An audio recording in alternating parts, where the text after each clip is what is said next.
لاہور میں 2 ہفتے بعد سورج نکلا تو شہریوں نے سکھ کا سانس لیا۔ پنجاب کے کئی شہروں میں مصنوعی بارش کے باعث اسموگ میں کمی آنے لگی۔ لاہور دنیا کے آلودہ شہروں کی فہرست میں دوسرے نمبر پر رہا۔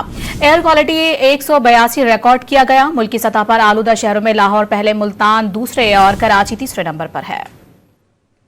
دھند سے پاکستان کے کئی شہر رواں شدید متاثر ہوئے، تاہم آج صورتحال قدرے بہتر رہی۔ اتوار کی شام ایئر کوالٹی انڈیکس میں لاہور 182 پوائنٹس کے ساتھ سر فہرست ہے، ملتان 181 پوائنٹس کے ساتھ دوسرے، کراچی 113 پوائنٹس کے ساتھ تیسرے، راولپنڈی 112 پوائنٹس کے ساتھ چوتھے نمبر پر رہا۔ گزشتہ 24 گھنٹوں میں لاہور سمیت مختلف اضلاع میں اسموگ کریک ڈاؤن کے دوران 49 مقدمات درج کر کے 18 افراد گرفتار کیے گئے۔